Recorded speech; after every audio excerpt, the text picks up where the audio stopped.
भी तुम कोई चीज छोड़ते हो तो वो हमेशा नीचे ही क्यों गिरती है? ऊपर क्यों नहीं जाती? और सिर्फ अर्थ ही नहीं, पूरा यूनिवर्स एक दूसरे को कैसे कंट्रोल करता है? इसका आंसर छुपा है ग्रेविटेशन में। ग्रेविटेशन एक इनविजिबल फोर्स है जो हर ऑब्जेक्ट को दूसरे ऑब्जेक्ट की तरफ अट्रैक्ट करती है। मतलब तुम, मैं, अर्थ, मून, प्लैनेट्स सब एक दूसरे को खींच रहे हैं। बस हमें वो फील नहीं होता। अब इस कॉन्सेप्ट को समझने के लिए चलते हैं हिस्ट्री में। एक दिन एक साइंटिस्ट ट्री के नीचे बैठे थे। उनका नाम था आइजैक न्यूटन। तभी एक एप्पल गिरा सीधा नीचे। और उन्होंने सोचा, ये एप्पल हमेशा नीचे ही क्यों गिरता है? यहीं से शुरू हुई एक रेवोल्यूशन और उन्होंने दिया यूनिवर्सल लॉ ऑफ ग्रेविटेशन। इस लॉ के अकॉर्डिंग हर दो ऑब्जेक्ट्स के बीच एक फोर्स होती है जो उन्हें एक दूसरे की तरफ अट्रैक्ट करती है। F is equal to G into M1 into M2 by R square। जहां M1 और M2 मास हैं और R उनके बीच का डिस्टेंस। सिंपल सी बात है।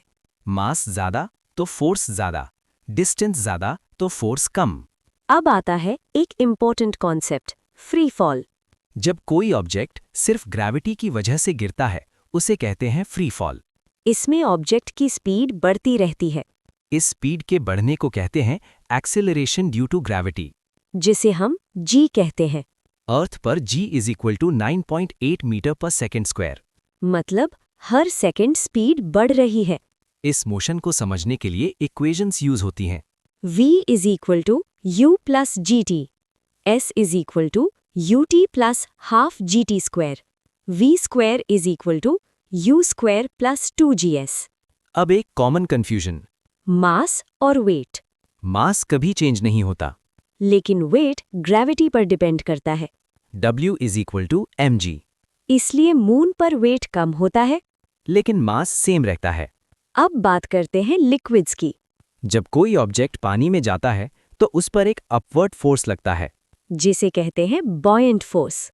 इसी वजह से कुछ ऑब्जेक्ट्स फ्लोट करते हैं और कुछ सिंक। अब आता है आर्किमिडीज प्रिंसिपल। अब thrust is equal to displaced fluid का वेट। मतलब जितना पानी हटाओगे उतना ही ऊपर पुश मिलेगा। इसी वजह से शिप्स फ्लोट करते हैं। और छोटी आयरन की चीज सिंक कर जाती है। अब समझ आया? अब समझ आया। ग्रेविटेशन सिर्फ अर्थ तक लिमिटेड नहीं है। ये पूरे यूनिवर्स को कंट्रोल करता है। प्लैनेट्स, मून, स्टार्स सब कनेक्टेड है एक इनविजिबल फोर्स से। Gravitation, the force that connects everything.